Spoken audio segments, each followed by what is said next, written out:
Құрметті оқушылар және құрметті тыңдаушылар, бүгін бізде бейметалдардың 4-ші сабағы, яғни бейметалдардың табиғатта таралу және маңызы туралы сабақ өтеміз.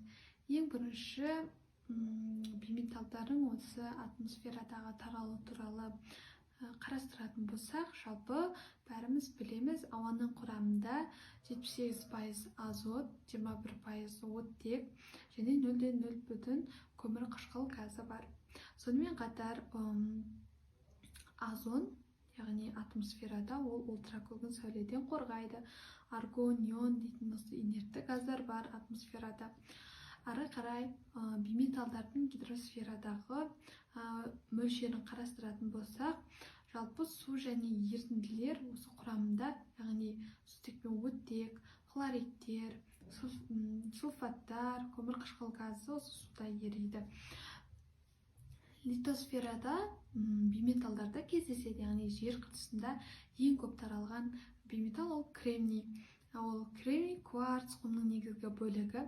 Сонымен қатар көміртек ол көмірдің, графит, алмаздың құрамында кездеседі. Фосфор ол фосфат жыныстарында фосфор элементі бар. Күкірт болса ол минералдардың осындай жанартаулық аймақтарда осы күкірт кездеседі. Ары қарай тіршілік үшін маңыздылығын ең бірінші сабақта да атап өткен боламыз. Тағы да қарастырып өтейік, яғни органикенді элементтер оған көміртек, сутек, азот, оттек, фосфор, күкірт кіреді. Ең бірінші көміртек ол барлық органикалық заттардың негізі. Яғни ақуыздардың, көмірсулардың, осының бәрінің көміртек қаңқасы болып келеді. Ары қарай сутек пен оттек ол судың және биомолекулалардың құрамында болады. Азот болса, ол РНК, ДНК-ның нуклеин қышқылдарының құрамында бар. Фосфор АТФ-тің құрамында бар және күкірт ол ферменттердің құрамында кездеседі. Жалпы ферментсіз өмір сүру мүмкін емес, өйткені фермент арқылы біздің организмде түрлі процестер реттеледі және жүреді. Енді өнеркәсіптік ролик туралы келетін болсақ, бейметалдардың негізгі қолдану саласы, яғни ең бірінші азот ол тыңайтқыштарда, аммиак өндіруде қолданылады.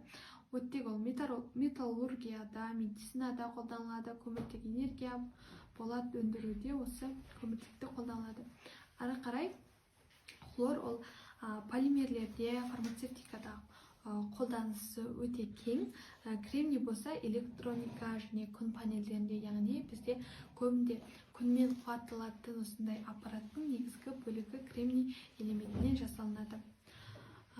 Жалпы бүгінгі сабақ осы бейметалдардың өндірістегі рөлі туралы болды. Назарларыңызға рахмет.